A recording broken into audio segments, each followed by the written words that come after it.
السلام عليكم ورحمة الله وبركاته. الحمد لله رب العالمين، والصلاة والسلام على سيد المرسلين وعلى آله وأصحابه الطيبين الطاهرين. أما بعد، الأربعين النبوية حديث نمبر 13. أذكر حديث عن أنس رضي الله تعالى عنه قال: قال رسول الله صلى الله عليه وسلم: لا يؤمن أحدكم حتى يحب لأخيه মা ইউহিব্বু লিনাফসিহি। আনাস রাদিয়াল্লাহু তাআলা আনহু থেকে বর্ণিত, তিনি বলেন, রাসূলুল্লাহ সাল্লাল্লাহু আলাইহি ওয়াসাল্লাম ইরশাদ করেছেন, লা ইউমিনু আহাদুকুম, তোমাদের কোন ব্যক্তি ঈমানদার হতে পারে না, মুমিন নয়, হাত্তা ইউহিব্বা লিআখিহি, যতক্ষণ না সে ভালোবাসবে, লিআখিহি, নিজের ভাইয়ের জন্য, মা ইউহিব্বু লিনাফসিহি, যা ভালোবাসে সে নিজের জন্য। হাদিসটি বুখারীর ৪৫ নম্বর হাদিস, মুসলিমের ১৩ নম্বর হাদিস। হাদিসটি অত্যন্ত গুরুত্বপূর্ণ একটি হাদিস। আমি এই দার্সের শুরুতেই বলেছিলাম, ইমাম নববী রহমাতুল্লাহ আলাইহি তিনিও ৪০ হাদিস জমা করেছেন, আরো অনেকেই ৪০ হাদিস জমা করেছেন। বেশ কম হলো। অন্যান্য ইমামগণ ৪০ হাদিস জমা করেছেন বিভিন্ন একক বিষয়ের উপরে, আর ইমাম নববী রহমাতুল্লাহ আলাইহি ৪০ হাদিস জমা করেছেন পুরা ইসলামের মৌলিক বিষয়ের উপরে। এই কারণেই ইমাম নববী রহমাতুল্লাহ আলাইহির ৪০ হাদিস যতটা মকবুল আম হয়েছে, এতটা আর কোন ৪০ হাদিস মকবুল আম হয়নি। এমনকি ৪০ হাদিস উল্লেখ করলেই মানুষের মনের ভিতরে যার কথা মনে পড়ে সেটা হচ্ছে ইমাম নববী রহমাতুল্লাহ আলাইহির ৪০ হাদিস। আজকের হাদিসটিও একটি মানবিক এবং সমাজ বিনির্মাণের মৌলিক নীতিমালার একটি। আল্লাহ রাসূল সাল্লাল্লাহু আলাইহি ওয়াসাল্লাম খুব গুরুত্ব দিয়ে বলেছেন, তোমাদের কোন ব্যক্তি ততক্ষণ পর্যন্ত মুমিন হতে পারে না, যতক্ষণ পর্যন্ত সে তার নিজের ভাইয়ের জন্য ওই জিনিস পছন্দ না করবে যা সে নিজের জন্য পছন্দ করে। প্রথমত এখানে ভাই বলতে রক্তের ভাইকে বোঝানো হয়নি, ভাই বলতে মুসলিম ভাইকে বোঝানো হয়েছে। আর এখানে শুধু মুসলিমদের কি উদ্দেশ্য নয়, যদি আরো ব্যাপকভাবে বলি তাহলে গোটা মানব জাতি এর অন্তর্ভুক্ত। কারণ হচ্ছে এই, এক হিসেবে দুনিয়ার সকল মানুষ ভাই। নাসু আকফাউন মিন যেহেতু মানুষ হচ্ছে সকলেই ভাই। আবুহুম আদম ওয়া উম্মুহুম হাওয়া, তাদের সকলেরই মা হচ্ছে হাওয়া, বাপ হচ্ছেন আদম। এই হিসেবে দুনিয়ার সকল মানুষ ভাই ভাই। অবশ্য মুসলিমদেরকে আলাদাভাবে মুসলিম ভাই বলা হয়েছে, কারণ হলো কোরআনে বলা আছে, ইন্নামাল মুমিনুনা ইখওয়া, নিশ্চয়ই মুমিনগণ ভাই।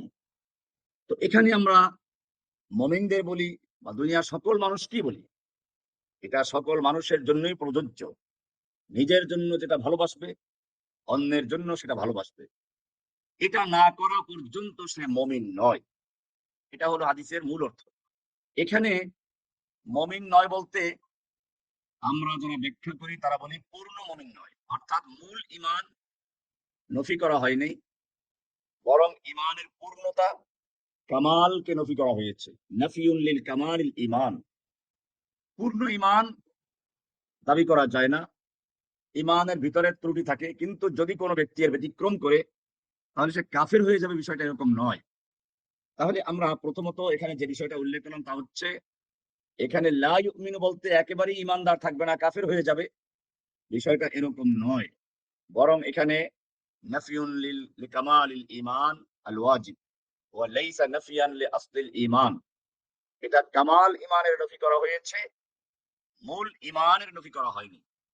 এটাই হচ্ছে জমহুরুল উলামা মিনাস সালাফ আল খালাফ, সমস্ত ওলামাদের মাযহাব, আহলুস সুন্নাহ ওয়াল জামাআর মাযহাব, ইমাম নববী, ইমাম ইবনে হাজার আসকালানী, ইমাম ইবনে তাইমিয়া, ইমাম ইবনে রাজব হাম্বলী, এরকম ভাবে এই আল্লামা আইনি সহ হানাফি, শাফি, হাম্বলী, মালিকি যত ইমাম রয়েছেন, সব ইমামরা একমত যে এই সকল হাদিস দ্বারা মূল ঈমানকে নফি করা হয়নি, কামাল ঈমানকে নফি করা হয়েছে।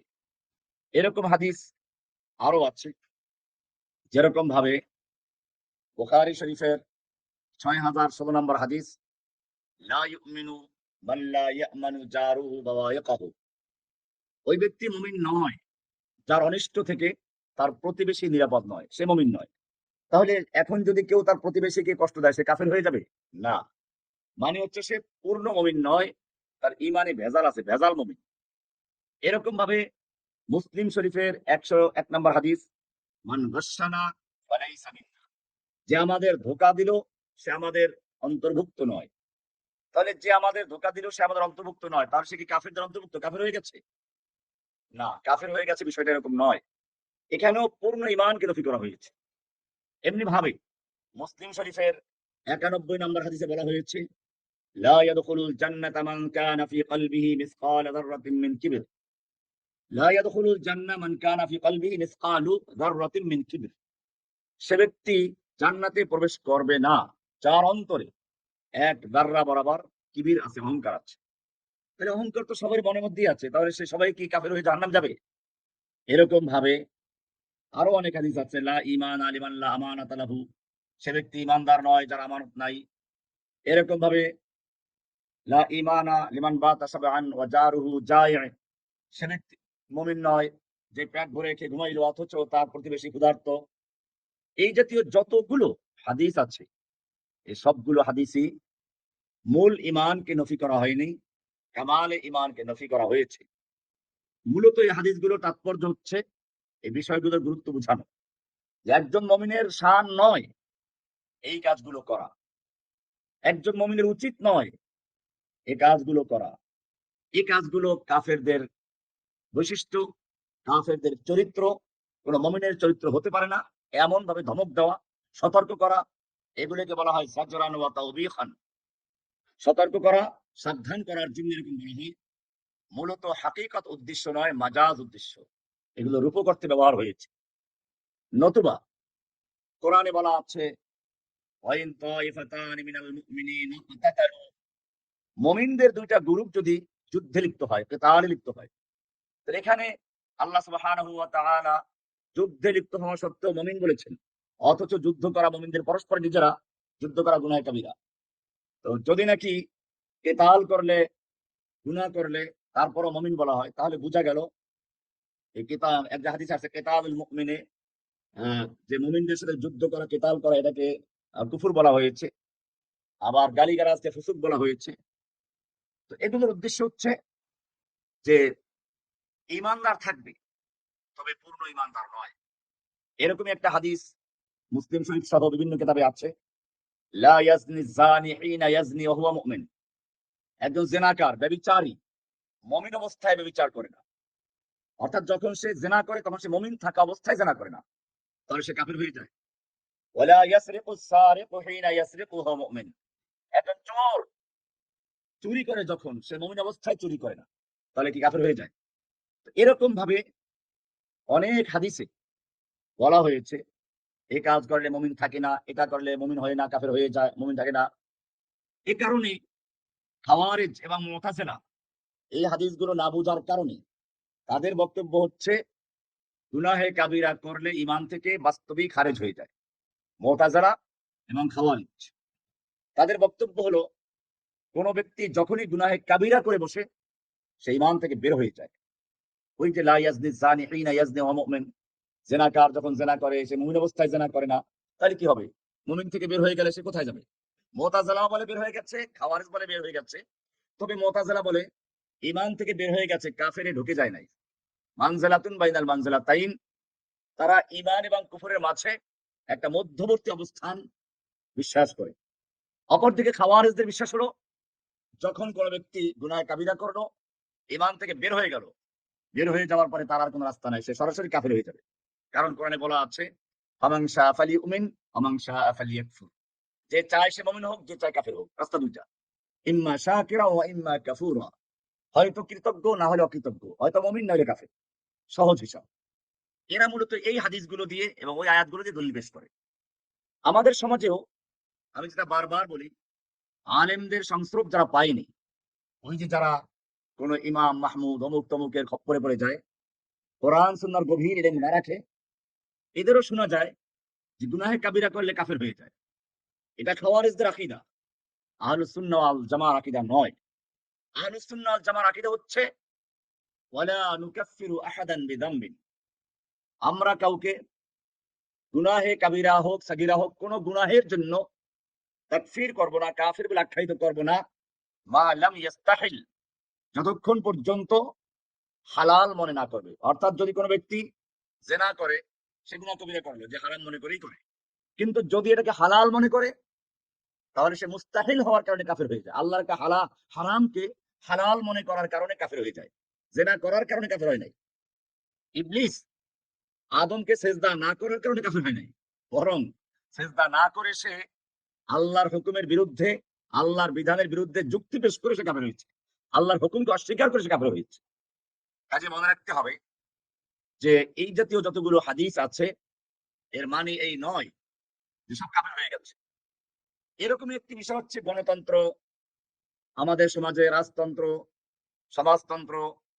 অনেক আলেম, সাধারণ মানুষ তারা জানে না যে এগুলো কুফরি মতবাদ, কারণ তাদের কে জানাবে? যারা জানাবে তারাই তো এই গণতন্ত্রের সাথে জড়িত। এখন দু চারজন যারা বলেন তারা সমাজে শের জামাতুন কালিলুন, একেবারেই নগণ্য অল্প সংখ্যক, তাও আবার তাদের কোনো অবস্থান নেই।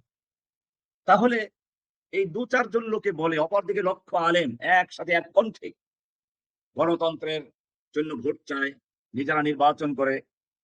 এ কারণে সাধারণ মানুষ দূরের কথা, আলেমরা পর্যন্ত বিভ্রান্তির মধ্যে আছে। এটা যে একটা কুফুরি কাজ, এটা জানে না। অতএব এই কারণে কাউকে তাকফির করা যাবে না। গণতন্ত্র করে, রাজনীতি করে, ভোট করে, জোট করে বলে তাকফির করা যাবে না। কারণ হচ্ছে এই গণতন্ত্র যে একটা কুফুরি মতবাদ, সেটা এখনো এই জাতি স্পষ্টভাবে বুঝে নাই। আমরা সে কারণে এই হাদিস সহ যত হাদিস এরকম আছে সবগুলোর ব্যাপারে একটা উত্তর দিলাম, এই যে লা ঈমানা লিমান লা আমানাতা লাহু, সেই ব্যক্তির ঈমান নাই যার আমানত নাই। এরকম ভাবে লা ঈমানা লিমান বাতা শাবিআন ওয়া জারুহু জাই', ওই ব্যক্তির ঈমান নাই যে পেট ভরে খেয়ে ঘুমাইলো অথচ তার প্রতিবেশী ক্ষুধার্ত। এরকম লা ঈমানা লিমান লা আহদা লাহু, যার অঙ্গীকার ঠিক থাকে না, ওয়াদা ঠিক থাকে না, তার ঈমান নেই। এসব জাতীয় হাদিসের আমরা মৌলিক জবাব দিয়ে দিলাম যে এখানে হাকিকাত উদ্দেশ্য নয়, মূল অর্থ যেটা, জাহিরি অর্থ যেটা, এটা উদ্দেশ্য নয়। উদ্দেশ্য হচ্ছে রূপক অর্থে, অর্থাৎ ঈমান পূর্ণতার নবী করা হয়েছে, মূল ঈমানের নবী করা হয়নি। সুতরাং এগুলো বলার উদ্দেশ্য কয়েকটা। একটা হচ্ছে এই যে সতর্ক করে দেওয়া যে এই কাজগুলো মুমিনদের কাজ নয়, এগুলো মুমিনদের শান হওয়া উচিত নয়, এগুলো মুমিনদের বৈশিষ্ট্য নয়, অথবা এগুলো করতে করতে আস্তে আস্তে কাফের হয়ে যাবে। তো সেজন্য সতর্ক করে দেওয়া হলো যেগুলো মুমিনদের কাজ নয়। তুমি যদি এই কাজগুলো করতে থাকো, এক সময় করতে করতে তুমি ঈমান থেকে বের হয়ে কাফের হয়ে যাবে। এইভাবে ওলামায়ে কেরামের ব্যাখ্যা করেছেন, তাবিল করেছেন। এবারে আপনি প্রশ্ন করবেন, তাহলে আপনি তো তাবিল করলেন, তাবিল জায়েজ কিনা? হ্যাঁ, এখন আমরা একটা মৌলিক বিষয় আলোচনা করব যে তাবিল করা জায়েজ কি জায়েজ নেই। সব তাবিল, এখানে আমরা কয়েকটি বিষয় উল্লেখ করব। একটা হচ্ছে তাবিল, একটা তাহরিফ, তাবিলে সহিহ, আর একটা তাহরিফুল বাতিল। তাবিলে সহিহ যেটা, এটা জায়েজ। তাবিল শব্দের অর্থ হচ্ছে আর রুজু বিশাই ইলা মাআলিহি। তাবিল অর্থ হচ্ছে কোন জিনিসের পরিণতির দিকে যাওয়া। পরিভাষায় তাবিল বলা হয় ওয়া হামলুল লাফজি আলা মা'নান মারজুহিন ইয়াহতামিলুহু সিয়াকু বিদালিলিন শারঈয়্যিন। দলিলের ভিত্তিতে মূল বা বাহ্যিক বা সরাসরি অর্থ বাদ দিয়ে সম্ভাব্য অর্থটাকে গ্রহণ করা হয়। কেন? বাচন ভঙ্গির কারণে অথবা পূর্বাপর আলোচনার ভিত্তিতে এটা করা হয়। এটাই হলো তাবিল। আর আরেকটা হচ্ছে তাহরিফ। তাহরিফটা হচ্ছে তাগয়িরু মা'নান নাসসি আন ওয়াজহিল হক বিলা দলিল, দলিল প্রমাণ ছাড়া এমনি সঠিক অর্থ বাদ দিয়ে মন গড়া কোনো অর্থ করা, এটা তাহরিফ, এটা জায়েজ নেই। আর তাবিল হচ্ছে হামলুন নাসসে আলা মানান সহিহিন রাজিহিন বিদলিলিন, দলিলের কারণে একটা বাহ্যিক অর্থ বাদ দিয়ে অন্য অর্থ নেওয়া, পূর্বাপর দেখে বা অন্য কোনো কারণে, এটা তাহরিফ, এটা হারাম, এটা বিদআত। তাবিল জায়েজ, বরং কোন কোন ক্ষেত্রে ওয়াজিব, আমরা দেখাবো ইনশাআল্লাহ। তাবিল হচ্ছে যা ভাষার ভিত্তিতে, বাচন ভঙ্গির কারণে অথবা অন্য কোনো দলিলের কারণে অন্য ব্যাখ্যা নেওয়া হয়, এটা তাবিল। আর তাহরিফ হচ্ছে যার কোনো দলিল লা দলিল লাহু সাওয়াল হাওয়া, নিজের মন গড়া কথা ছাড়া আর কোনো দলিল থাকে না, এটা নাম হচ্ছে তাহরিফ। তাবিল করে আল উলামা আর রাসিখুন, আর তাহরিফ করে আহলুল আহওয়া ওয়াল বিদআ, বিদআতীরা। এখন আমরা কোরআন থেকে দেখাবো তাবিল যে করা বৈধ, তাবিল করা জায়েজ। কোরআনে একটা আয়াত আছে, ওয়ামান কানা ফি হাযিহি আ'মা ফাহুয়া ফিল আখিরাতি আ'মা। একজন অন্ধ আলেম সে দাবি করেছে কোন রকম তাবিল করা যাবে না। তো অন্য আলেম যে তাবিল সহিহ দলিলের ভিত্তিতে যে তাবিল হয় সেগুলো জায়েজ মনে করেন, সে আলেম বললেন আপনি তো তাহলে জাহান্নামে যাবেন। তো উনি বলেন কেন? কোরআনে আছে, ওয়ামান কানা ফি হাযিহি আ'মা ফাহুয়া ফিল আখিরাতি আ'মা। যে ব্যক্তি দুনিয়াতে অন্ধ সে আখিরাতেও অন্ধ থাকবে, আর জান্নাতে কোনো অন্ধ থাকবে না কেউ, তো আপনি জাহান্নামী। তো এখন ওই অন্ধ ব্যক্তি বলল, না না, এখানে তো আমা মানে বসারাত আমা না, অর্থাৎ চোখের অন্ধ না, এটা বাসীরা, অন্তর্দৃষ্টি অন্ধ বোঝানো হয়েছে। অর্থাৎ যারা আল্লাহর কোরআন দেখেও দেখে না, আল্লাহর সৃষ্টি দেখেও দেখে না, অন্তরের দিক দিয়ে অন্ধ, সে অন্ধ বোঝানো হয়েছে। বলেন এটা তো আপনি তাবিল করলেন, এই তো আপনি তাবিল করলেন। কোরআন তো বলেছে ওমান কানা ফিহি হাযিহি আমা, যে ব্যক্তি এই দুনিয়াতে অন্ধ থাকবে ফাহুয়া ফিল আখিরাতি আমা, সে আখিরাতে অন্ধই থাকবে। তো আপনি যেহেতু অন্ধ, দুনিয়াতে আখিরাতে অন্ধই থাকবেন, আর অন্ধ লোক জান্নাতে থাকবে না, জাহান্নামেই থাকবে। আপনি এখন তাবিল করে বললেন যে না, এখানে আমা মানি ওই অন্ধ না, এই আমা মানি হচ্ছে দৃষ্টি শক্তি নয়, বরং অন্তর্দৃষ্টি, আকলের দৃষ্টি যারা অন্ধ করে রেখেছে তারা, অর্থাৎ দুনিয়ায় যারা কোরআনের বিধানকে দেখেও দেখে না, আল্লাহর সৃষ্টিকে দেখেও দেখে না, এই অন্ধ থেকে যারা, এরা আখিরাতে অন্ধ হবে, তো জাহান্নামে বলেই তো আপনি তাবিল করলেন। তো তাবিল সবটাই যে নাজায়েজ বিষয়টা এরকম নয়। আমি আপনাদেরকে আরো দেখাচ্ছি। কোরআনের সূরা নাহল ৯৮ নম্বর আয়াত, এখানে বলা হয়েছে ফাইদা ক্বারাআতাল কুরআনা ফাস্তাইজ বিল্লাহ। যখন তুমি কোরআন পাঠ করলে, ক্বারাআতাল কুরআন ফি'ল মাযি, ইজার পর এসেছে এইজন্য যখন কোরআন পড়বে, ফাস্তাইজ বিল্লাহ, তুমি আল্লাহর কাছে পানাহ চাবে। এখানে কোরআন পড়ার পরে আমরা আউযু বিল্লাহ পড়ি না। সমস্ত মুফাসসির একমত, যেখানে উদ্দেশ্য হচ্ছে ইদা ক্বারাআতা আই ইদা আরাদতা কিরাআতাল কুরআন, যখন তুমি কোরআন পড়ার ইচ্ছে করবে তখন আউযু বিল্লাহ পড়ো, লা বা'দা তামামিল কিরাত, কিরাত শেষ করে নয়। এই যে তাবিল করা হলো, ওয়াহাদা তা'যীরুন সহিহুন আজমাআ আলাইহিল মুফাসসিরুন, সমস্ত মুফাসসিরের একমত হয়েছে। এমনি ভাবে কোরআনের আরেকটা আয়াত, ইদা কুমতুম ইলাস সালাতি ফাগসিলু ওয়ুজুহাকুম, সূরা মায়েদার ৬ নম্বর আয়াত, যখন তোমরা সালাতে দাঁড়াবে তো তোমরা চেহারা ধুবে, ওযু করার যে বিধানটা আছে। এখন এখানে কি সালাতে দাঁড়িয়ে ওযু করতে হবে? না, সমস্ত মুফাসসিরিনদের একমত, ইদা আরাদতুমুল কিয়ামা ইলাস সালাত, যখন তোমরা সালাতে দাঁড়ানোর জন্য ইচ্ছে পোষণ করবে তখন তোমরা ওযু করে নিবে। এটা বিদালিল সিয়াক, যেহেতু তাহারতের আলোচনা চলছে, এটা বোঝা গেল এখানে এই তাবিল করতে হবে, এই তাবিল জায়েজ। এটাই কোরআনে বলেছে সূরা আলে ইমরান ৭ নম্বর আয়াতে, ওয়ামা ইয়ালামু তা'বিলাহু ইল্লাল্লাহ। কোরআনের যে বিষয় কিছু আছে এরকম মুতাশাবিহা, যারা তাবিল আল্লাহ ছাড়া কেউ জানে না। ওয়ার রাসিখুনা ফিল ইলম, আর রাসিখ ফিল ইলমরা জানে, অথবা তারা বলে রব্বানা আমান্না কুল্লু মিন ইনদি রাব্বিনা, সবটা আল্লাহর পক্ষ থেকে। ইবনে আব্বাস রাদিয়াল্লাহু তাআলা আনহু বলতেন যে আনা মিনহুম, যে রাসিখ ফিল ইলমরা তাবিল জানে আমি তাদের একজন।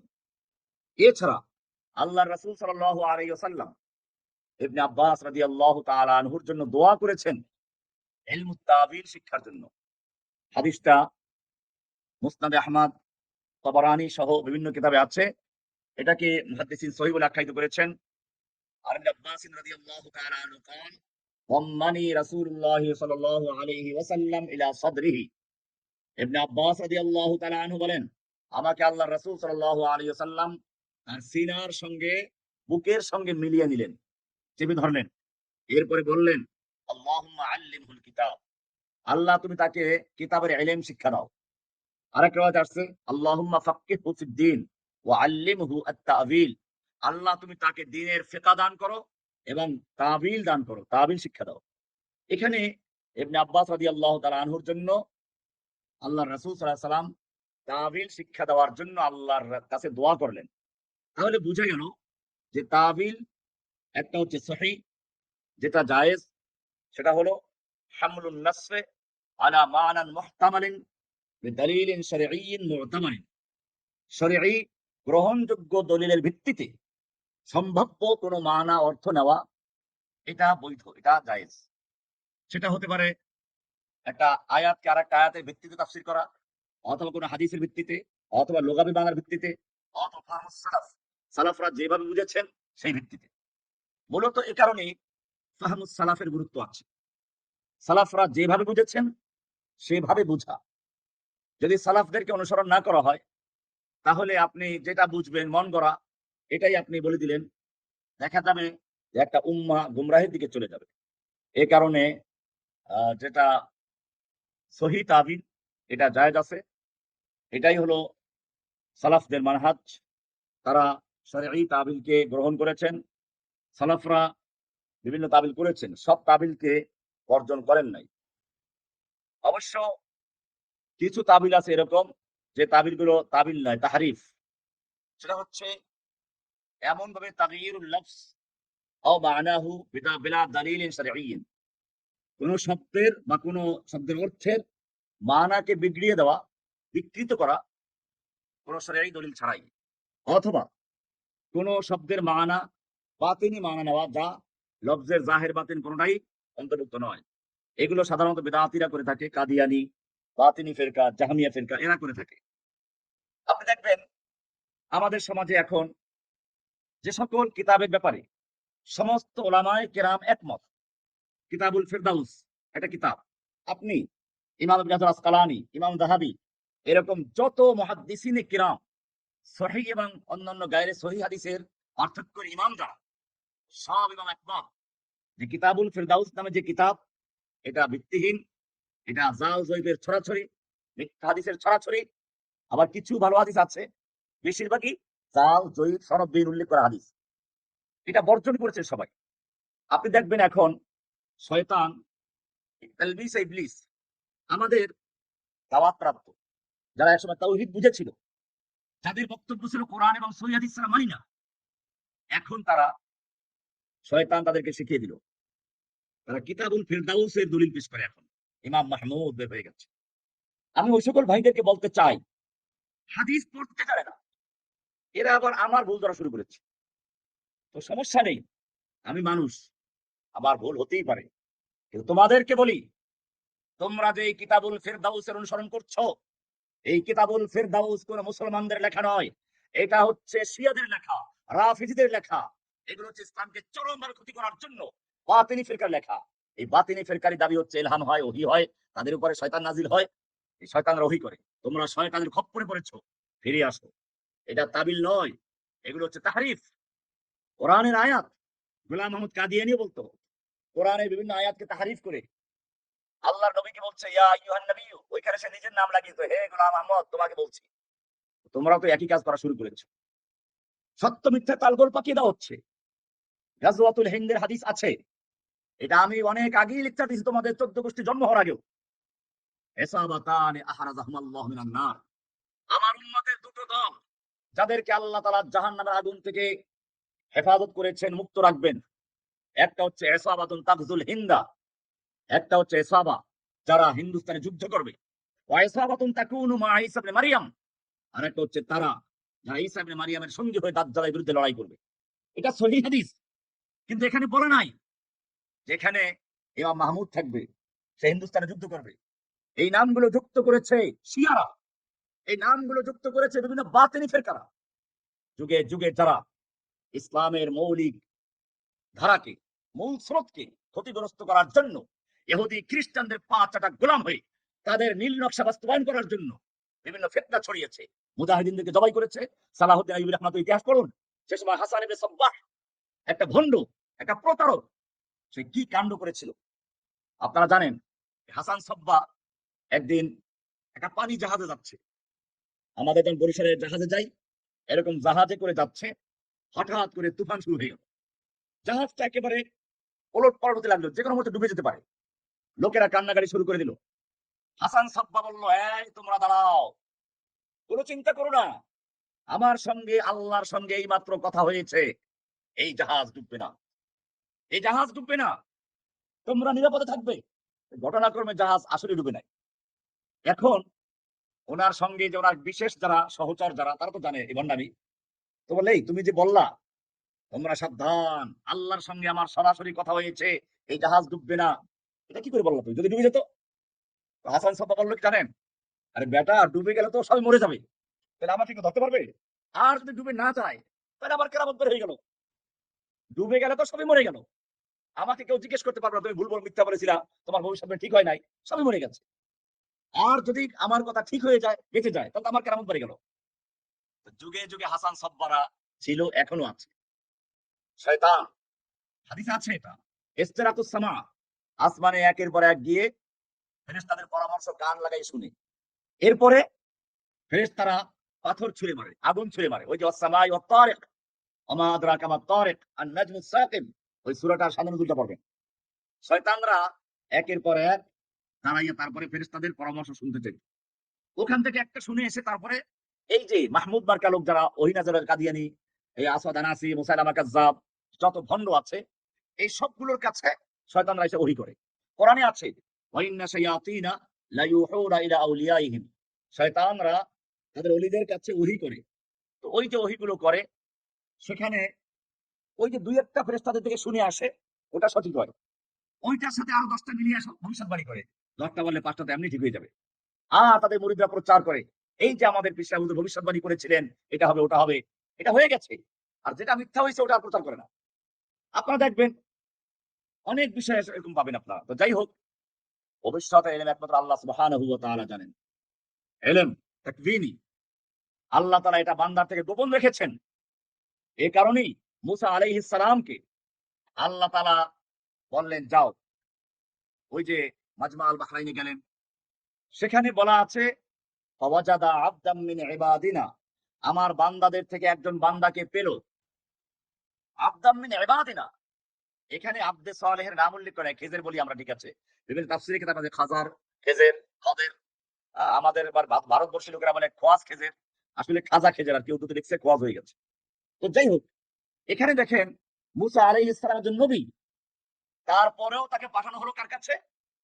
আবদাম মিন ইবাদিনা সালিহানের কাছে। মুসা আলাইহিস সালাম সেখানে গিয়ে কি বলছেন? হাল আত্তাবিউকা আলা আন তুআল্লিমানি মিম্মা উল্লিমতা রুশদা, আপনাকে আল্লাহ যে ইলম দান করেছেন, তার থেকে আমি কিছু শিক্ষার জন্য আপনার সঙ্গে হতে পারি কি? ওই লোকটা বলল, ইন্নাকা লান তাসতাতিয়া মাইয়া সাবরা, তুমি আমার সঙ্গে সফর করে ধৈর্য ধারণ করতে পারবে না, সবর করতে পারবে না। ওয়া কাইফা তাসবিরু আলা মা লাম তুহিত বিহি খুবরা, আর তুমি কি করে ধৈর্য ধরবে যে ব্যাপারে তোমার কোনো ইলমই নাই, খবরই নাই। মুসা আলাইহিস সালাম বললেন, না, আমাকে তুমি ধৈর্যশীল পাবে। বলে, তাহলে শর্ত আছে, ভর্তি শর্ত, ওই যে স্কুলে গেলে ভর্তি শর্ত আছে, মাদ্রাসায় ভর্তি শর্ত আছে। এবারে মুসা আলাইহিস সালামকে সেই খাজর আলাইহিস সালাম শর্ত দিলেন, যদি তুমি আমার সঙ্গে থাকতে চাও, ফালা তাসআলনি আন শাইইন হাত্তা উহদিসা লাকা মিনহু যিকরা, আমি যতক্ষণ পর্যন্ত তোমার কাছে ব্যাখ্যা না দিব, ততক্ষণ পর্যন্ত আমার কাছে কোনো প্রশ্ন করতে পারবা না। চলতে লাগলেন, কিছু দূর যাওয়ার পরে নদী পড়লো, দুটো বাচ্চা এতিম, নৌকা তাদেরকে পার করালেন, পয়সাও নেয় নাই। খেজের করালেন কি, ওঠার সময় নৌকাটা খোঁচা মেরে ভেঙে দিলেন তলে দেখে। মুসা খেপে গেলেন, এই কামনা করলেন, এই দুটো বাচ্চা এতিম, এই নৌকাটাই তাদের একমাত্র উপার্জনের উপকরণ, আমাদের পার করলো বিনা পয়সায়, ভেঙে দিলেন, কামনা করলেন। মুসা, তোমাকে তো আগেই বলেছিলাম, আলাম আকুল ইন্নাকা লান তাসতাতিয়া মাইয়া সাবরা, তুমি আমার সঙ্গে চলতে পারবে না, সবর করতে পারবে না। উনি বললেন, লা তুআখিযনি বিমা নাসিতু, ভুল করেছি, আমি পাকড়াও করেন না আমাকে, এইবার ক্ষমা করেন। সামনে চললো একটা বালক, অন্য বালকরা খেলাধুলা করছিল, একটা বালক একপাশে বসেছিল, উনি বালকটাকে পাও ধরে এমন জোরে পাথরের উপর মারলেন, মাথা ভেঙে চুরমার হয়ে গেল, অথবা ধরে জবাই করে দিলেন, বিভিন্ন রকম রেওয়ায়েত আছে। মূসা আলাইহিস সালাম আর সহ্য করতে পারলেন না, বললেন আকাতালতা নাফসান যাকিয়াতান বিগাইরি নাফস লাকাদ জিতা শাইআন নুকরা। আপনি একটা পবিত্র নিষ্পাপ মাসুম বাচ্চাকে এভাবে হত্যা করতে পারলেন? আপনি বড় একটা অন্যায় কাজ করে ফেলেছেন। এবারে ওই ব্যক্তি বলল, আলাম আকুল লাকা, এবার একটু কঠিন বলেন, আলাম আকুল, তোমাকে আমি বলি নাই? আগেবারে লাকা বলেন নাই, তোমাকে আমি বলি নাই ইন্নাকা লান তাসতাতিয়া মাইয়া সাবরা, তুমি আমার সঙ্গে সবর করতে পারবে না? আচ্ছা গেল আবার এরকম আরেক ঘটনা ঘটনার সামনে গিয়ে কোরআন দেখে নেবেন, সূরা কাহাফে বর্ণিত আছে। এখানে দেখুন মুসা আলাইহিস সালাম এত বড় আলেম ছিলেন, একজন নবী যার সঙ্গে সরাসরি ওহী জড়িত। তাওরাতের মতো একটা কিতাব যার উপর নাযিল হলো, উলুল আযম মিনাল আম্বিয়া, নবীদের মধ্যে উলুল আযম যে কত, তার মধ্যে তিনি একজন। তারপরেও তাকবীনী ইলম সম্পর্কে তাকে জানানো হয়নি। আর ওই যে আব্দে সালেহ, ওনার কাছে পাঠানো হলো এই জিনিসটা বোঝানোর জন্য যে ভবিষ্যতের ইলমগুলো অথবা তাকবীনী বিষয়গুলোকে আমি মানুষের থেকে গোপন রাখি। সুতরাং ইলমুল গায়ব সম্পর্কে বিষয়টা একমাত্র আল্লাহ। ইলহাম এটা আছে, কিন্তু ইলহামটা কি? ইলহামটা হচ্ছে আল্লাহর পক্ষ থেকে অনেক সময় মানুষকে বিভিন্ন নির্দেশনা দেওয়া হয়, কিন্তু সেটা যদি কোরআন সুন্নাহর সাথে মিলে যায় তাহলে আল্লাহর পক্ষ থেকে। আর যদি কোরআন সুন্নাহর সঙ্গে মিলে না যায়, শয়তানের পক্ষ থেকে। যদি মনের ভিতরের খেয়ালটা কোরআন সুন্নাহ মোতাবেক ভালো জিনিস হয় তাহলে ইলহাম। আর যদি কোরআন সুন্নাহ বহির্ভূত, যেটা কোরআন সুন্নাহর আকীদার সাথে সাংঘর্ষিক এমন বিষয় হয়, তাহলে মিনাশ শাইতান, এটা ওয়াসওয়াসা, শয়তানের থেকে। এ কারণেই যুগে যুগে একদল আলেম থাকবে।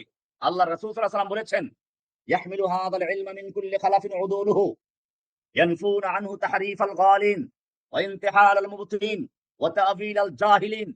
ইয়াহমিলু হাযাল ইলমা, এই ইলমকে, ইলমে দ্বীনকে বহন করে চলবে, মিন কুল্লি খালাফিন উদুলুহু, প্রতিটি উত্তম প্রজন্মের ন্যায়নিষ্ঠবান লোকেরা, ন্যায়পরায়ণ ইনসাফগার লোকেরা, প্রতি প্রজন্মের থেকে, প্রতি প্রজন্মের যারা ন্যায়নিষ্ঠবান ইনসাফ পরায়ণ লোক যারা, তারাই এই ইলমকে বহন করে চলবে। তারা তিনটে কাজ করবে।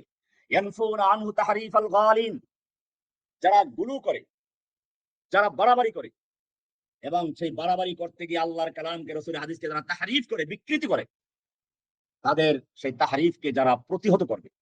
ওয়া ইনতিহালাল মুবতিলিন, এবং বাতিল ভণ্ডদের মিথ্যাচার, এই যে মিথ্যাচার করে অমুকে মাহাদি বের হয়ে গেছে, অমুকে মাহাদির সেনাপতি বের হয়ে গেছে, ইনতিহাল, ইনতিহাল আল মুবতিলিন, বাতিলদের মিথ্যাচারের যারা কঠিন জবাব দিবে, হাত ভাঙ্গা জবাব দিবে, প্রতিহত করবে। ওয়াতাবিলাল জাহিলিন, জাহিল মূর্খদের অপব্যাখ্যার যারা প্রতিরোধ করবে।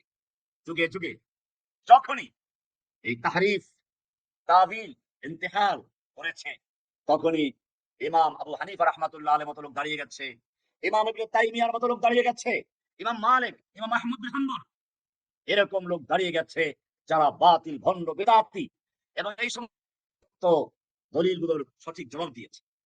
সুতরাং মনে রাখতে হবে, এখনো যারা সহি আলেম, তাদের দায়িত্ব হচ্ছে যখন যে ফিতনা বের হবে, সেই ফিতনাগুলোর জবাব দিয়ে দেওয়া, সেই ফিতনাগুলোর কঠিনভাবে প্রতিহত করা, এটা ইমামদের দায়িত্ব।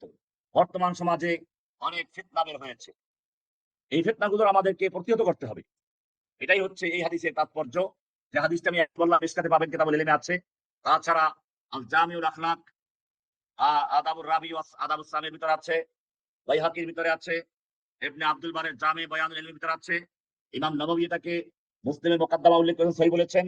এরকম ভাবে ইবনে সালাহ খতিব আল বাগদাদি সকলে হাদিসটাকে সহিহ বলেছেন। সুতরাং মনে রাখতে হবে যে এই যে যারা গুলু করে, যারা, তাদের ব্যাপারে কোরআনে সূরা নিসার ৭১ নম্বর আয়াতে বলা হয়েছে, লা তাগলু ফি দীনিকুম, তোমরা তোমাদের দ্বীনের ব্যাপারে গুলু করো না, বাড়াবাড়ি করো না। গুলু করেছে রাফিজিরা, তারা তাদের ইমামদের ব্যাপারে বলেছে, ওয়া ইন্না লিআইম্মাতিনা মাকাম লা ইয়াবলুগুহু মালাকুন মুকাররাব ওয়ালা নাবিয়্যুন মুরসাল, আমাদের ইমামরা আল্লাহর পক্ষ থেকে নির্বাচিত হয়, নবীদের চেয়েও তাদের মাকাম বড়। কারণ নবীদের মাকাম নবুয়াত শেষ হয়ে গেছে, ইমামদের ইমামত শেষ হয় না, কিয়ামত পর্যন্ত চালু থাকবে। এই কারণে ইমাম আল্লাহর পক্ষ থেকে নির্বাচিত হয়। তার পর্যন্ত আমাদের ইমামদের এক একজন এত পাওয়ার, তারা মাসুম থাকে, তাদের পর্যন্ত কোনো মালাকে মুকাররাব, আল্লাহর নৈকট্যশীল ফেরেশতা বুঝতে পারে না, নবী রাসূল পর্যন্ত বুঝতে পারে না। ইমাম খমিনি এটা তার কিতাবে লিখেছেন, শিয়াদের যে ইমাম খমিনি। এরকম ভাবে খাওয়ারিজরা গুনাহে কাবিরার ক্ষেত্রে তাকফির করে, এটা তারা বাড়াবাড়ি করে। এমনি ভাবে আমরা দেখি কাদিয়ানীরা, আল্লাহ তাআলা কোরআনে বলেছেন ইয়াতি মিন বা'দ ইসমুহু আহমদ, আমার পরে আহমদ আসবে। গোলাম আহমদ বলল যে আমি তো সেই আহমদ। এরকম ভাবে কোরআন বলছে মা কানা মুহাম্মাদুন আবা আহাদিন মির রিজালিকুম ওয়ালাকিন রাসূলুল্লাহি ওয়া খাতামান নাবিয়্যিন। খাতামের তর্জমা করছে কি ওরা? খাতাম মানে হচ্ছে জিনাতুন নবিয়্যিন, মানে সৌন্দর্য। আংটি পরলে সুন্দর হয়, নবীদের সৌন্দর্য। অথচ খাতাম মানে মা ইউখতামু বিহি, সিলগালা করে দেওয়া। অর্থাৎ নবুয়তের সিলসিলা যার মাধ্যমে সিলগালা করে দেওয়া হয়েছে, এরপর আর নবী আসবেন না, সেটাকে অপব্যাখ্যা করেছে। ইন্তেহার আল মুবতিলিন, বাতিলদের মিথ্যাচার। এরকম ভাবে তাবিল আল জাহিলিন, জাহিলদের তাবিল, যেটা আমরা অনেক সময় দেখি এই যে গণতন্ত্রকে ইসলামাইজেশন করার জন্য তাবিল করা হয়। পীরেরা, অনেকে ভণ্ড পীর আছে, তারা তাবিল করে ওয়াবুদ রাব্বাকা হাত্তা ইয়াতিয়াকাল ইয়াকিন, তুমি তোমার রবের ইবাদত করো ততক্ষণ পর্যন্ত যতক্ষণ ইয়াকিন না আসে। কাজে ইয়াকিন আসলে পরে আর কিছু লাগবে না। ইয়াকিন ওদের কাছে মারিফাত। এটা সুরেশ্বরীর বই, সিররুল হক জামে নূর একটা বই আছে, ওখানে লেখা দেখবেন। এই সুরেশ্বরী পীরের বইতে লেখা আছে যে মানুষ যখন মারিফাতের চূড়ান্ত পর্যায়ে, ইয়াকিনের পর্যায়ে চলে যায়, তখন আর তার ইবাদত লাগে না। দলিল দিয়ে আয়াত দিয়ে ওয়াবুদ রাব্বাকা হাত্তা ইয়াতিয়াকাল ইয়াকিন, তুমি তোমার রবের ইবাদত করো যতক্ষণ পর্যন্ত ইয়াকিন না আসে। সুতরাং ইয়াকিন আসতে লাগবে না। অথচ ইয়াকিন মানে এখানে মৃত্যু, মউতকে বোঝানো হয়েছে, অর্থাৎ নিশ্চিত জিনিস যেটা মৃত্যু। এখন দেখেন তারা এইখানে অপব্যাখ্যা করে ইন্তেহাল আল মুবতিলিন, আল্লাহর রাসূল সাল্লাল্লাহু আলাইহি ওয়াসাল্লামের চেয়ে কি বড় মারিফাতওয়ালা কেউ আছে? আল্লাহর রাসূল মৃত্যু পর্যন্ত জামাতের সঙ্গে সালাত আদায় করে গেলেন। এমনকি যখন মৃত্যু শয্যায় শায়িত, তখনও দুজন লোকের কাঁধে ভর দিয়ে মসজিদে চলে গেছেন। অরিজলাহু তাখুত্তানি বিল আরদি, আল্লাহর নবীর পা দুটো জমিনের সঙ্গে হেঁচড়ে হেঁচড়ে যাচ্ছিল। তাহলে কি আল্লাহর নবী সেই মাকাম পান নাই? যেই নবী সম্পর্কে কোরআন বলছে লিয়াগফিরা লাকাল্লাহু মা তাকাদ্দামা মিন যামবিকা মা তাআখার, হে নবী, আল্লাহ আপনার আগের পিছের সব গুনাহ ক্ষমা করে দিয়েছেন। সেই নবী মৃত্যুর আক্রান্ত অবস্থায় দুজন লোকের কাঁধে ভর দিয়ে জামাতে নামাজ আদায় করতে যাচ্ছেন। এরপরেও যদি কোনো ব্যক্তি বলে যে মারিফাতের চূড়ান্ত মাকামে গেলে পরে, আধ্যাত্মিকতার চূড়ান্ত মাকামে গেলে নামাজ রোজা লাগবে না, সে ব্যক্তি জাহিল, সে মূর্খ। এটাই বলেছে তাবিল আল জাহিলিন, মূর্খদের এই তাবিল। এ সমস্তকে প্রতিহত করার জন্য যুগে যুগে একদল সালাফের অনুসারী আলেম থাকবে, তারাই এ সমস্ত প্রতিহত করবে। আজকে যে হাদিসটি ছিল সেটার মধ্যে বললাম তাবিল আছে, কিন্তু তাবিল আর তাহরিফ এক জিনিস নয়। তাবিল একরকম জিনিস, তাহরিফ আরেক জিনিস। আমরা মূল হাদিসে আবার ফিরে আসি। সেখানে হচ্ছে বলা হয়েছিল লা ইউমিনু আহাদুকুম হাত্তা ইউহিব্বা লিআখিহি মা ইউহিব্বু লিনাফসিহি, তোমাদের মধ্যে কোনো ব্যক্তি পূর্ণ মুমিন হতে পারে না যতক্ষণ পর্যন্ত সে তার অপর ভাইয়ের জন্য নিজে যা পছন্দ করে তা পছন্দ না করবে। এখন আপনি বলবেন ভালো কথা, আমার বিবি সাহেব আমার কাছে খুব প্রিয় পছন্দের, কাজেই এখন তো আমি নিজের জন্য যাকে পছন্দ করেছি তাকে অন্যের জন্য পছন্দ করতে হবে, তাহলে আমার স্ত্রীকে আমার অপর ভাইকে দিয়ে দিব, যেটা এই কাফের মুশরিকরা করে, এই যে পশ্চিমাদের দালালরা করে, তারা এই হাদিস দিয়ে দলিল পেশ করে। না, এখানে এটা বলা হয় নাই। এটা বরং এটা কোরআনের সাথে আল্লাহ রাসূল হাদিসের সাথে ফাজলামি করা। আল্লাহ রাসূল সাল্লাল্লাহু আলাইহি ওয়াসাল্লাম যেটা বলেছেন তার অর্থ হচ্ছে এই যে এখানে মিসলা মা ইউহিব্বু নাফসিহি, অর্থাৎ আপনি যেরকম, এটা কতগুলো উদাহরণ দেব, যেমন একটা হচ্ছে নিজের জন্য দোয়া করা পছন্দ করি, সেরকম ভাবে অপরের জন্য দোয়া করা। হাদিসে আছে দাওয়াতুল মুসলিম লিআখিহি বিযাহরিল গায়ব মুস্তাজাবাতুন, একজন মুসলিম যখন তার অপর ভাইয়ের জন্য তার পিছনে দোয়া করে, অনুপস্থিত দোয়া করে, সেটা কবুল হয়ে যায়। আপনারা আমার জন্য অনেকে দোয়া করেছেন যখন আমি জেলে ছিলাম, বিযাহরিল গায়ব, দূর থেকে, পিছনে, যা আমি শুনি নাই, দেখি নাই, আল্লাহ আপনাদের দোয়া কবুল করেছেন। আরো দোয়া করবেন যেন আল্লাহ তাআলা আমাকে হকের উপরে রাখেন এবং সকল বাতিলের বিরুদ্ধে কঠোর জবাব দেওয়া, কোরআন সুন্নাহর দলিল দিয়ে যেন জবাব দেওয়ার মতো ইলম আল্লাহ দান করেন, এই দোয়াটা করছি। এরকম ভাবে ২ নম্বর হচ্ছে আত-তাআউনু আলাল বিররি ওয়াত তাকওয়া, ন্যায় এবং তাকওয়ার কাজে অপরকে সাহায্য করা। সূরা মায়েদা ২ নম্বর আয়াতে বলা আছে ওয়া তাআওয়ানু আলাল বিররি ওয়াত তাকওয়া ওয়া লা তাআওয়ানু আলাল ইসমি ওয়াল উদওয়ান। হ্যাঁ, একজনে প্রশ্ন করেছিল, হুজুর আমি তো পছন্দ করি যে পরীক্ষার জন্য আমি কি করি, প্রথম শ্রেণীতে প্রথম স্থান লাভ করি। তাহলে এখন আমার পাশে আমার ক্লাসের ছাত্র বসে পরীক্ষা দেওয়া তো ফেল করবে। এখন আমি তো নিজের জন্য যা পছন্দ করি ওর জন্য পছন্দ করবো, কাজে ওকে নকল করে দিব? না, তোমাকে শয়তান ধোঁকা দিয়েছে। এটা এটা এই সাহায্যের অর্থ না। এটার অর্থ হচ্ছে এই ভালো কাজে সাহায্য করা, অন্যায় কাজে না। এখানে বরং সাহায্য করা, গুনাহের কাজে সাহায্য করা, এটা না করা। বরং যেটা হাদিসে বলা সেটা হচ্ছে ভালো কাজে সাহায্য করা, মানুষের অন্যায়কে প্রকাশ না করা, উপদেশ দেওয়া। হাদিসে আছে মান সাতারা মুসলিমান সাতারাহুল্লাহু ফিদ দুনিয়া ওয়াল আখিরা, মুসলিম শরীফের হাদিস। যে ব্যক্তি তার মুসলিম অপর ভাইয়ের দোষ ত্রুটি গোপন করলো, আল্লাহ তাআলা তার দোষ ত্রুটিও কিয়ামতে আল্লাহ তাআলা দুনিয়াতে আখিরাতে গোপন করবেন। এরকম ভাবে যখন কোন মুসলিম ভাই ভুল করে থাকে, সে ভুলটাকে শুধরে দেওয়া, গোপন রাখা। নিজেরটা যেমন গোপন করতে চান, অপর ভাইয়ের দোষটাও গোপন রাখা। এরকম ভাবে প্রয়োজনের সময় তাকে সাহায্য করা। হাদিসে বলা আছে আল্লাহু ফি আউনিল আবদি মা কানা আল আবদু ফি আউনি আখিহি, আপনি যেরকম ভাবে আপনার বিপদে অন্যের সাহায্য কামনা করেন, ঠিক অন্যের বিপদে আপনি সাহায্য করবেন। এটা হলো মুসলিম শরীফের হাদিস। এরকম ভাবে আহ দিনের ক্ষেত্রে, অজিফার ক্ষেত্রে বা কাউকে বিবাহ করে দেওয়ার ক্ষেত্রে, কারো মাল সাহায্য করা, আর্থিক সাহায্য করা, কারো বিপদ আপদ দূর করে দেওয়া। হাদিসে বলা আছে, মান নাফাসা আন মুমিন কুরবাতাম মিন কুরাবিদ দুনিয়া নাফাসাল্লাহু আনহু কুরবাতাম মিন কুরাবি ইয়াউমিল আখির কিয়ামা। যে ব্যক্তি তার কোন মুমিন ভাইয়ের দুনিয়াবি কোন বিপদ আপদ দূর করে দিল, মুসিবত দূর করে দিল, কিয়ামতে আল্লাহ তাআলা তার অনেকগুলো বিপদ দূর করে দিবেন। এগুলো আমরা করতে পারি। তো এরকম ভাবে আরেকটা হচ্ছে ধোঁকা না দেওয়া, মিথ্যা না বলা। আ এরকম যে কোনো সময় আপনি বেচা-কিনা করবেন, কোন মাল যদি বিক্রি করেন তার ভিতরে কোন দোষ থাকলে এটা উল্লেখ করে দেওয়া। এগুলো হচ্ছে নিজের জন্য যা পছন্দ করেন, অপর ভাইয়ের জন্য সেটা পছন্দ করা। আমি একটা এর সাথে যোগ করতে চাই, এই যে আমাদের ধরেন বাথরুমে গেলাম। বাথরুমে গেলে আপনি কেমন চান? আপনি কি চান যে আপনি গিয়ে দেখবেন বাথরুমটা ময়লা আছে, ফ্লাশ মারে নাই, দুর্গন্ধ আছে, চান এটা? চান না। তাহলে আপনি বাথরুমটা যেরকম চান, অপর ভাইয়ের জন্য বাথরুমটা সেরকম রেখে আসেন। তার মানে আপনি বাথরুম করার পরে ফ্লাশ করে পরিষ্কার পরিচ্ছন্ন করে বাথরুমটা রেখে আসেন। এটা হচ্ছে এই হাদিসের অর্থ। অর্থাৎ একটা বাথরুম পর্যন্ত, একটা ল্যাট্রিন, টয়লেট পর্যন্ত আপনি যেরকম পেতে চান, অপর ভাইয়ের জন্য সেরকম রেখে আসুন। আপনি কি চান যে একটা ময়লা বাথরুমে প্রবেশ করবেন? কেউ আপনার আগে গিয়ে ময়লা করে রেখেছে? না, আপনি চান না। তাহলে আপনিও ব্যবহার করে পরিষ্কার করে রেখে আসুন, যাতে অন্য ভাই পরিষ্কার পায়। এরকম মসজিদ, রাস্তাঘাট পরিষ্কার করে, হাদিসে আছে এগুলো, যে রাস্তা থেকে কষ্টদায়ক জিনিস সরিয়ে দেওয়া। এরকম ভাবে ইমাতাতুল আনিত তরিক, এই জাতীয় যে হাদিসগুলো আছে, পরিষ্কার পরিচ্ছন্ন থাকা, আত্মহুরু শাত্রুল ঈমান, মুসলিমের রাওয়ায়াত, এই যে বিষয়গুলো আছে, এইগুলো হাদিসে বলা হয়েছে, আমরা সেগুলো করব। আর মৌলিক কথা হচ্ছে এই, এখানে হাত্তা ইউহিব্বা লিআখিহি মা ইউহিব্বু লিনাফসিহি, অর্থাৎ নিজের জন্য যেটা পছন্দ করেন, অপর ভাইয়ের জন্য সেটা পছন্দ করার অর্থ হচ্ছে মা ইউহিব্বু লিনাফসিহি মিনাল খায়রিল মাসরূ' আল্লাযী ইউহিব্বু আন ইয়ানালাহু আখুহুল মুসলিম আইদান। যে অর্থাৎ ভালো বৈধ জিনিস যা আপনি নিজের জন্য পছন্দ করেন, অপর ভাইয়ের জন্য সেটা পছন্দ করবেন। ওয়ালাইসাল উমুরুল খাসসা, তবে ওই সকল জিনিস না, যা কোনো ব্যক্তির একেবারে খাস জিনিস, যেগুলোর মধ্যে কাউকে অংশীদার করা জায়েজ নেই। যেমন স্ত্রী, অথবা নিজের কোনো ব্যবহারের খাস মাল, অথবা নিজের কোনো ওজিফা, বিশেষ কোনো বিষয় যেটা আপনার জন্য একান্তই খাস, এইটা অন্যের জন্য পছন্দ করতে বলা হয় নাই। কাজেই খবরদার এই হাদিসের ভুল ব্যাখ্যা করে ঈমান হারাবেন না। কিছু নাস্তিকদের শোনা যায় যে তোমাদের হাদিসে বলা আছে নিজের জন্য যা পছন্দ করে অপর ভাইয়ের জন্য তাই পছন্দ করবে, অর্থাৎ নিজের বউটা অপর ভাইকে দিয়ে দেওয়া, হাদিস থেকে বৈধ করে নিল। নাউযুবিল্লাহি মিন যালিক। বিষয়টা এরকম নয়, এটা পরিষ্কার। ওয়ালাইসাল উমুরুল খালিসা খাসসা আল্লাতী লা ইয়াজুজু আন তুশারিকু, আ যেগুলোর মধ্যে শরীক করা জায়েজ নেই, খাস জিনিস, সেগুলো এই হাদিসের অন্তর্ভুক্ত নয়। কোরআনে স্পষ্ট আয়াত আছে যে ওয়ান তাজমাউ বাইনাল উখতাইনি ইল্লা মা কাদ সালাফ, এই সমস্ত জায়েজগুলো যেগুলো হারাম করেছেন, এগুলো জায়েজ নেই। এগুলোতে অপরকে অংশীদার করা যাবে না।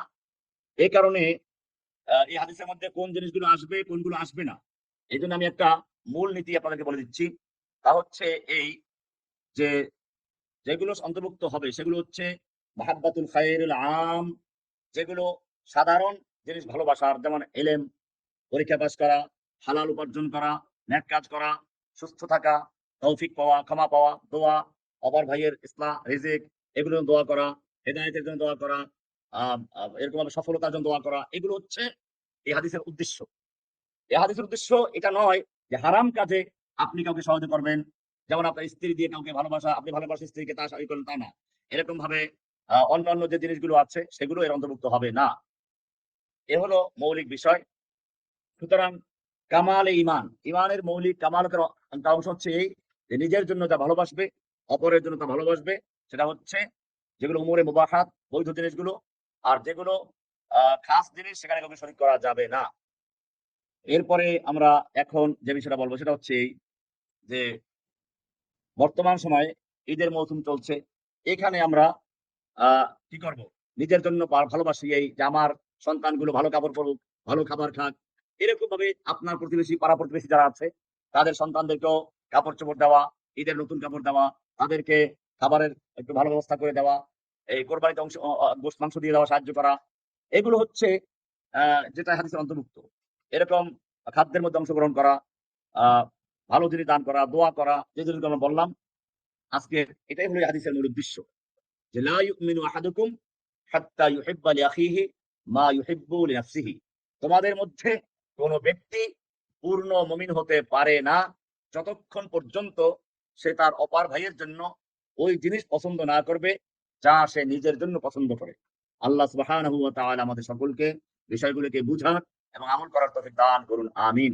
ওয়া সাল্লাল্লাহু তাআলা আলা নবিয়িনা মুহাম্মদ ওয়া আলা আলিহি ওয়া সাহবিহি আজমাইন।